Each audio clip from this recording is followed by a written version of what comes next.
right, hey, hi, and welcome to Steve's Backyard Barbecue. We're here at Sunday. What is it? We've got, oh hell, about 2:30 or so. And today, we're going to do a tri-tip for you. Now, what's a tri-tip? It comes from the bottom of the sirloin down in the lower tip. That's why it's kind of triangular shape. And Aaron's going to bring the camera over here and show you. Your grains are going to run two ways here, okay? On the upper part, you can see the grains going like this.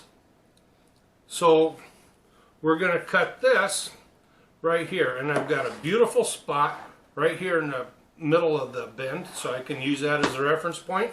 I'll just cut across like that. Now over here, the grains are running this way. So when I start, I'm going to cut it this way up till I get here to this reference point. And then I'm going to go this way. What I'm going to do is I'm going to, just like a brisket, you want to cut against the grain, and that will shorten your fibers and make your meat more tender and easier. I've already got the grill fired up and warmed up. I've got it cleaned off. What I'm going to do now is I'm going to just season this up. This has been sitting out for, 35 minutes or so. And it's not quite room temperature, but it's not refrigerator cold either. So, like you saw, I put on a little bit of kosher salt there. Now I'm going to hit it with some coarse ground black peppercorn. And who doesn't like a peppery steak, right? I mean, hell, if you don't, you're on the wrong channel, buddy. Go find a vegan channel. Now I've also got here some celery seed because I really like what celery seed does to beef. And of course, I've got a brand new one that I haven't opened yet. So, I have to open it.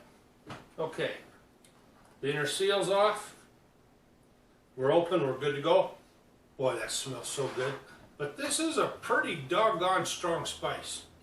So I'm only going to put it on one side. Even though this is a fairly large piece of meat. This is a pretty doggone strong spice. Now I'm going to top it off with some Montreal steak seasoning, okay?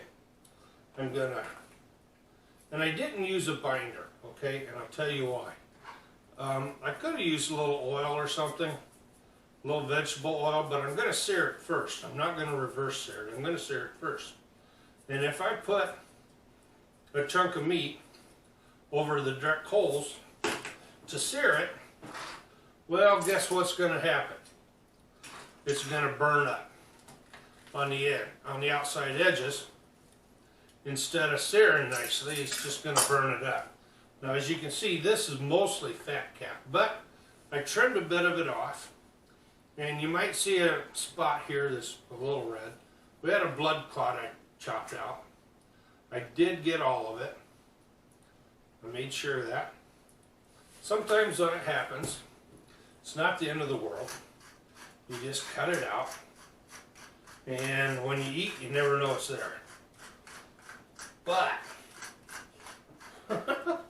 if you left it in, and one of your buddies got a bite of a blood clot, you'd probably lose a friend. Alright, now we've got this all seasoned up. We're going to let it sit about 5 minutes or so. The grill's already up to temp, and like I said, I cleaned it. We're ready to go. But I'm going to let these seasonings get acquainted with this tri-tip a little bit. About 5-10 minutes, then we'll put it on the grill, and we'll meet you when we do that. See you then. Alright, now we've sat here for a few minutes. We've let this tri-tip get acquainted a little bit with the seasonings. We're going to put him on the grill and we're going to sear it up, and then we're going to put it off to the side a little bit. I'll show you how we do that. Come on. It's a beautiful day in Mr. Rogers' neighborhood, and this isn't even his neighborhood. Now, can you hear that sizzle? Come on up close and look at that. Take a good shot. Can you hear that sizzle? I think so. I can. I'm going to shut it up. I'm going to let it sit for a couple of minutes, and I'm going to give it a twist so I get those grill grates cross-hatched real good. And then I'm going to flip it over and do the other side, and we'll bring you back then. Okay, we're back. I wanted to pull this at 130.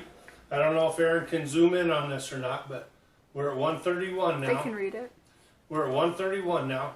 So we're going to go out there, we're going to pull this in. We're going to cover it up, let it rest for a while. We've got some gluten-free fries in the oven for Aaron. And when those come out, we've got some frozen broccoli in a cheese sauce that's really, really good. We're going to pop that in the microwave and plate it all up. So let's go out and get that tri-tip off the grill. All right? I'll step back, let Aaron get a nice shot of that. How's that looking? White. White? White. Wow. Here. How's it looking now? Good. All right. Let's take it in here. We're going to cover it up. We're just going to tin it loosely. Okay? With some aluminum foil. And we're going to let it rest while the fries are finishing up. And here's a little tip for you. See how this side's a little gray and this side's a little shiny? Put the shiny side down because it does a better job of holding in the heat there.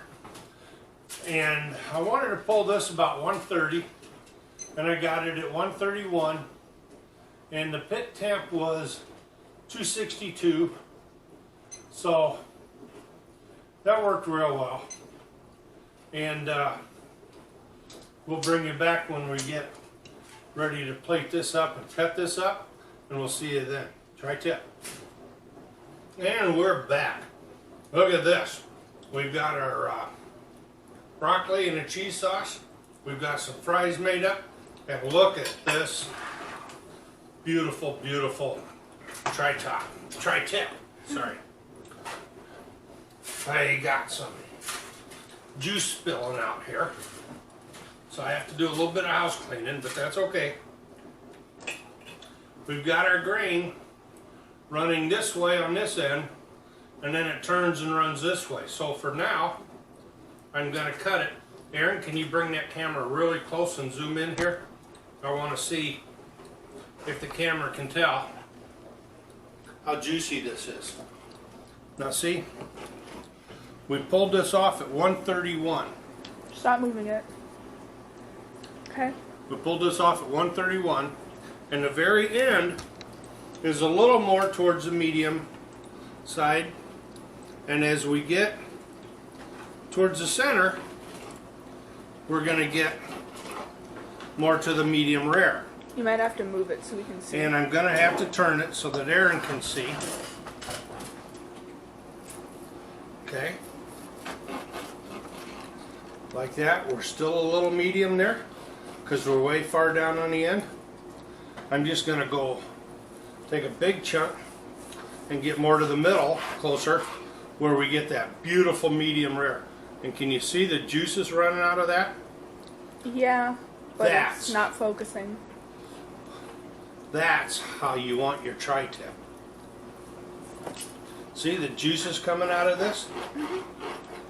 This is how you want your tri-tip to be. Now, I call dibs on that third piece.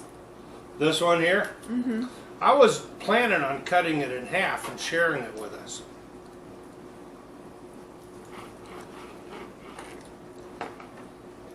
Okay? Look at this on the camera. Oh my gosh, that's really good. And I'm going to try the other half. Wahoo! This is so stupid good.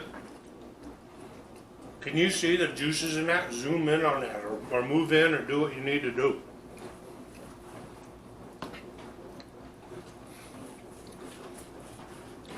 This is tri-tip. Yeah, that's a little thicker than I wanted it, but it's going to be hard to cut. So, we're just going to plate some up, and then Erin's going to bring her plate over here. We're going to cut off some more for her, because she wants to have some tri-tip too, and since I dropped my fork on the floor, it goes in the wash. This is really easy. You know what? You want to shoot for about 250 or so on your grill. I hit it with some kosher salt, some ground black peppercorn, some celery seed, and some Montreal steak seasoning. We've got a nice texture. This is medium rare. We pulled it at 130, let it rest for about 15 minutes. Lightly tinted in the aluminum foil. And now, look at this plate we've got to eat. Don't you wish you were here? I'll bet you do. Anyway, until next time, Erin's behind the camera. Say so long. Bye. And I'm Steve. This is Steve's Backyard Barbecue. God loves you. We love you. Stick around. Come back. We got more coming. We'll see you next time. So long.